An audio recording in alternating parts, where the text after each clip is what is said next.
All right, guys, here is a little recap of how we built the solar rack and kind of the finished product. We're going to be going over a solar system build that I'm doing for myself. So if you're interested in this kind of stuff, follow along. This has been quite the process. It really wasn't terribly hard to figure out or nothing. Just, you know, how everything goes when you do it yourself. Trying to find time to get it done in between working and stuff, and you know how it goes. Anyway, I mean, it's pretty simple. It's the same deal as building a roof or a shed or something like that. You just got to figure out your roof pitch, and once you get your roof pitch figured out, you pretty much set your poles to that. Something important to notice is, I don't know if you can notice how I got about 1.5 feet hangover. I mean, from the bottom, from the ground to the poles up. And the reason I did it like that is because I've noticed a lot of guys saying that when the snow falls off their panels, it builds up, and they built them too close to the ground, so they're constantly shoveling snow. So that's a big thing that you're going to want to, you know, take into consideration whenever you're figuring your angle out. Get it high enough off the ground where you won't have to worry about snow piling up if you live in an area with snow. I'm in Missouri, so we get quite a bit of snow here. And I don't like shoveling snow, so that was something important to me. The poles was no big deal. Getting it all done, really, it just took time and welding. You're gonna have to have a welding machine. My angle is 30 degrees because I live in Missouri, and that's what it needs to be. Wherever you live might change your angle. I don't know. Look it up. You can go on Google and type in your area code, and it'll literally tell you exactly what angle you need, or your zip code, you know. The hardest thing about the whole deal was painting it. Honestly, it was miserable to paint. There's just so many cracks and crevices, and it's all bare steel, so it just took forever. And you definitely, I'm gonna tell you something that I learned is definitely order a suit and a mask to paint, because I didn't have either one, and the wind was in my face, and it was just horrible. I was covered in oil-based paint, and if you've ever got oil-based paint on you, you know how hard it is to get off, and it was miserable. I literally had to bathe in mineral spirits for hours. It was horrible. My wife was just, I had to take a shower in my shop shower. She wouldn't even let me in the house. It was so bad. Had dirt stuck to me. It was terrible. Anyhow, definitely order a mask. If I ever do it again or did it again, I would have a mask and a suit for sure, because that was miserable. But it's painted. It shouldn't rust. I got it painted just exactly the way I wanted it to turn out. So that's done, thank God, because that was probably the most miserable part of the entire solar system in the whole. The next thing that you definitely, one of the next important things besides the angle, is you want to be sure you get your spacing right, because let's see if I can zoom out here a little bit. Your panel is going to sit, see, one panel will be here, you'll have about 1 foot hangover, and then these two panels will meet right here. So you got to be sure that you get, you know, a gap in between. You can't have it too tight, because then your panels won't fit, and you'll end up with, you know, 3 foot hanging off the side or something like that. So there's a lot of math that goes into it to get it right, but I personally waited to get my panels in because I didn't trust the numbers that I was getting off of the website. You know, they were actually accurate, but I just didn't feel comfortable. I wanted to have the panels in front of me to where I could, you know, actually put a tape measure on it and not build this rack and then have to change something because it was wrong measurements or whatever. So I waited, and yeah, that put me a little bit behind schedule because the panels took forever to come in, as does anything, you know, thanks to, well, we're not going to get into all that, but that's just the way it is nowadays since 2022. But anyhow, yep, that's a recap. That's the way it turned out. Now I get to put my panels on, and the way me and Signature Solar, the guys over there, kind of came up with this mounting system here. call them mini rails. And basically there's a little deal that just slides in the end there. It's got a bolt going up with a clamp on it, and they just clamp. You mount them to your rails. And you know, as far as cost effectiveness, it's gonna mount something like that, just like that. And then the next one go, you know, up here. Anyway, that's probably the best way to do it if you're gonna go this way, is what because the other options were gonna be like $600 and stuff, but we kind of came up with that. I think they're like $2 a piece, so I've got 70 of them or so. So I came out smelling like a rose, like, I don't know, maybe close to 200 bucks, including the hardware and stuff. So let's see, what do you say, $400 there that I saved over the other systems. And they're made to go on metal roofs.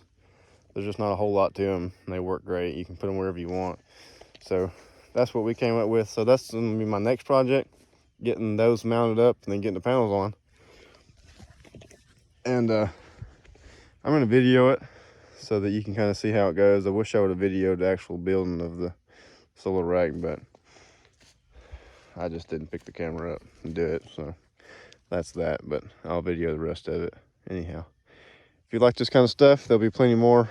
I'm gonna be doing a lot of projects and stuff around the house, just tinkering pretty much, but this is a big one. Anyhow, I'm gonna do a whole video series of what I've done with the solar, and then after we get the panels on, we get the trench, and I'm trying to get the trench all the way over there, across that, that's the oldest road in county, so it's probably like 200 something years old. So you can only imagine how hard that ground's packed. So hopefully the trencher will dig through it. We'll see. That's gonna be fun. I'm trying to get these panels on. We got a little break in winter, so it's gonna be kind of warm for a couple of weeks. So if I can get these panels mounted up, maybe I can get it trenched before the ground freezes again, because it's gonna really suck trying to trench with the ground froze. But knowing my luck, I'm sure I'll nail it right whenever it freezes is when I'll get done with it. But anyhow, I guess I'll video that too so you can see me struggle.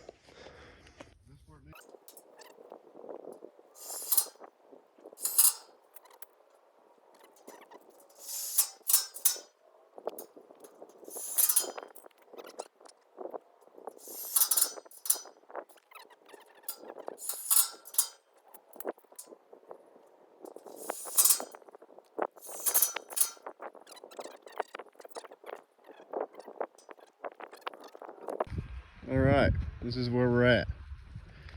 Starting to get the bottom row panels on. Got these clips on. And that is how they work. There'll be a next panel stacked right there, and it holds both of them on, both ends on. And then you've got these little cool end clamps. They clamp it just like so. So, making some progress.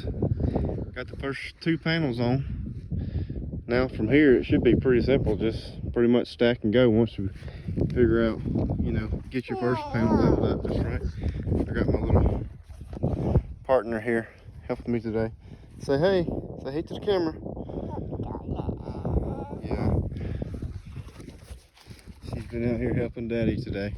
So, the clips are going on pretty quick actually. There ain't really a whole lot to them. And the way I've had my ladder, I can get to both sides and do two without moving the ladder but once, so working pretty good. Won't be long. If I could ever get a decent day, full day to spend out here, I'd probably get these panels on here. But I think they're going to lay out pretty perfect too. Signature Solar sent me with some extensions, but the way that they're going to lay out, I think I'll just be able to plug them right together actually. So that'll be perfect. I'm gonna have to have extensions on the bottom here, but I'll show y'all how that works when we get there. Anyway, so we're at for now. Yeah, I know. You see Daddy do that, don't you? Those panels cost almost as much as you. Here's a little quick tip for you. All these deals, once you get your first two set, see the bottom two are different. Once you get them set, you can get your next row, take your measurement. And what I did, I just cut a board here.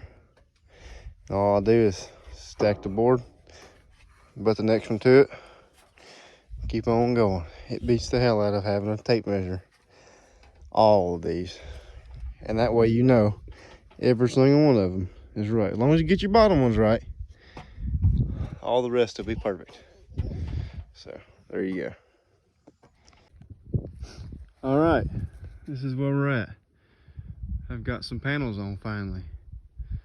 It's quite the improvement. I'm actually getting motivated now to see these panels going up. It's been pretty hard. It's good until you get to the fifth one, and then it's extremely difficult. I thought about just getting the backhoe over here, but I decided I didn't want the backhoe anywhere near my solar panels. So we managed to do it by hand. Another thing that kind of throws a wrench in my plans is the panels are not square at all. And so it's pretty much just fight it the whole way. So I did all of measurements and got everything right, and it was all perfect, and I had it perfect in my head, and then panels aren't square. But I don't really care what the gap is in them. I mean, as long as I got a gap between them and they're not touching, I'm kind of fine with that. So we've just been kind of going with it and just make sure they got a gap in them, and hopefully it ends well over here. There ain't no other option. But really can't believe the solar panels are not square, but it is what it is. Anyhow, so that's where we're at. I got, I guess you'd call it one string of panels up. I just got 2 more strings, so 20 more panels to go. Anyhow, I'll show you the finished product whenever it gets done. And then once I get the panels up, on to wiring them up. So, all right, well, looks like we're gonna start this day out with a bunch of problems, as usual, because that's just the way it goes. So, first thing this morning, I go stacking panels. Anyhow, I must have got something wrong, guys, but we'll figure it out. I don't know if you can see my gap that I was working with here yesterday. Right here, see, it's just about touching. Just about touching. And that one turned out to be perfect. It was right on, just the way I planned it. But now, something has changed, or I did something wrong. I don't know if you can tell, but if you look like right here, and then you look, let's see, how do I do that? Right there, and then you look right here. Can you tell what's going on there? It's getting off center. So the only way that I can figure out to fix it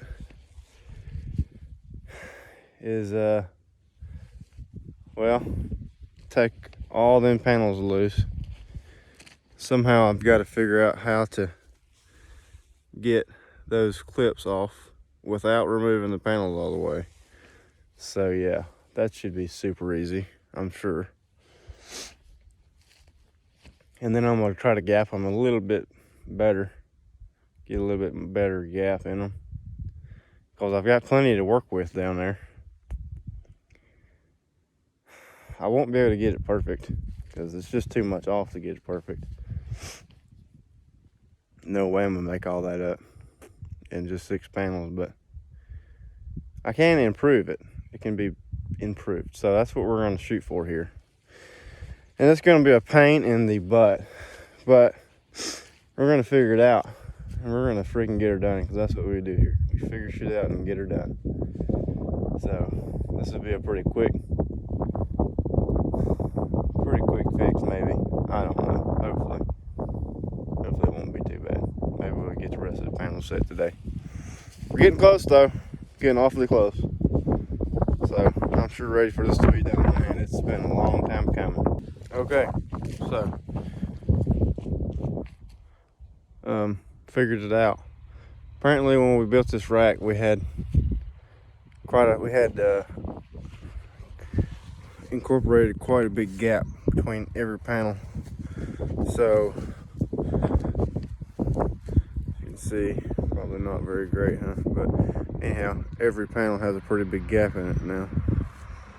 But that's perfect because that's a little bit of sunlight going through, and it might make it better for the snow melt off. But anyhow, Dad came down here and he was like, yeah, we had a big gap in there, so that's the problem. Anyhow, so we got it figured out. Now we gotta get to, let's see, let me show you guys. We gotta get to that somehow, and the only way we can figure out to do it is Dad's gonna pick me up with the backhoe, and we're gonna pray that the hose don't blow. So that's the game plan.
All right, guys.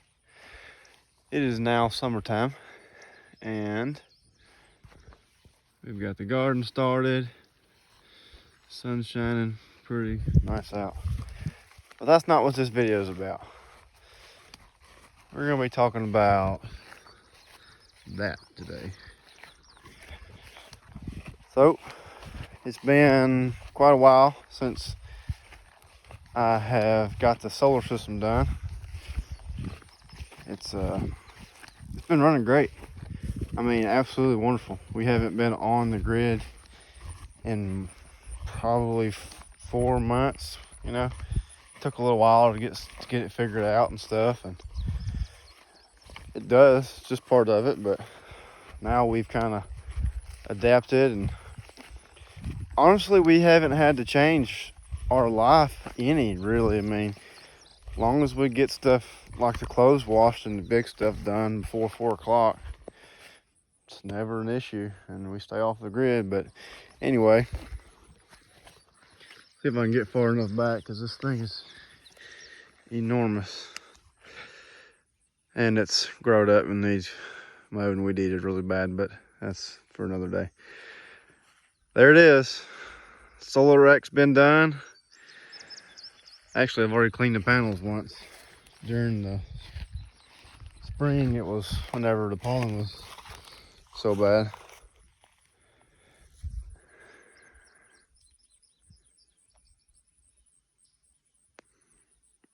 But there it is, done finally. Well, it's been done for a while, but y'all didn't know that. It's all wired up, running. See if we can get you all a little. This is all THHN wire, and I know some of you will be like, oh, it's not ready for sun. Well, it doesn't get much sun, and I'm probably gonna come back and put some automotive stuff on it, conduit. But this stuff here is actual solar wire, you know, the stuff that's actually run to the panels, and it's ready for sunlight. But I just did this little cap for now, keep water out of my conduit. And actually, it's not conduit. I found like 1,500 feet of 1-inch well pipe for 150 bucks. So yeah, it's all Schedule 80 well pipe, and it saved me about $400 or so, maybe even more. But it runs, you can probably see where the grass is tall because I can't mow it because I still got rocks that I haven't thrown in the creek yet. But that's it, all done, painted up, been running for a while. I still got some panels here that I bought for spares and need to get them put away. But I'm telling you, man, it's such a relief to have this thing done. See, these are old shelving racks. I don't know if you can see the top row, how it's squared. Probably can. That's all shelving racks that we turned sideways, and they was already trussed, and we got them for free. So it worked out absolutely awesome. And it was really sturdy side to side here, but I noticed a little bit of rocking this way. So what I did is I had some aluminum, and I just made some little L brackets or braces, whatever you call it. And I actually didn't weld them on because they're aluminum. So I just self-tapped them to the steel pipe and shored it right up. It was just because these are so tall on the back. I mean, it had to be. And I did angle it a little bit. It's almost due south, but actually maybe a little bit southeast more than south. I mean, we're talking like 3 degrees. But the reason I did that is because during the winter time, the way our trees are set up, the sun falls like right here, actually like right there. So it goes behind them trees. We lose sun a lot earlier than than some people might. But during the wintertime, the sun, I know you can see it right here. In the wintertime, the sun comes up right here, but we get a lot more sunlight in the morning than we do in the evening. So I just had to kind of, I don't know, make a decision, and that was what I went with. I went with a little bit southeast versus south, and it works absolutely great. It just, our batteries charge up sooner in the mornings and then they stop charging a little bit earlier in the evenings, but we still get a full day of sun, you know. So it really works out absolutely perfect for us. And right now, we're sitting at 35 kilowatt hours of batteries. And I'd say every morning whenever we wake up, we probably got at least 65% left. I mean, we're hardly ever burning through our batteries anymore. And but anyway, there's the finished product for the solar, the outside part at least. Next video will be, I'll be going over all the equipment that we used inside. So like inverters, batteries, wiring. I've got a little side project going that'll be finished before next winter. A little hydro project off a waterfall behind the house. So we've ordered another charge controller that'll be running to the battery bank, and that'll be a fun little project. But I mean, in all honesty, being that we've got it figured out now, we probably don't need that extra power. But it might be nicer in wintertime for snowstorms and stuff, because during summer it doesn't flow, the waterfall don't flow, but during winter it flows all winter long. So we'll have constant power 24/7. Got everything ordered, just got to get the pipe ran down 400 feet down the hill. So that's going to be quite the task. I'm super excited about that, but that'll be for later on. Next video, like I said, we'll be going over the inside stuff. Got it all from Signature Solar. I paid for every bit of it myself. They don't sponsor me or anything like that, but they're super good people to work with, and just wanted to give them a shout out. They've been extremely helpful. I mean, if you got a question, they're there to answer it for you. And they might take a little while to get back with you sometimes, but they're an extremely growing business, and that's totally understandable. But if you aggravate them enough, they'll get back with you. Anyway, we love it. We're off grid completely, and it's absolutely wonderful. So stay tuned, watch for the next video, and I'll have a video of why I did what I did inside and how it's working and how I wired it up, all that good stuff. So thanks for watching. Catch you later. God bless America.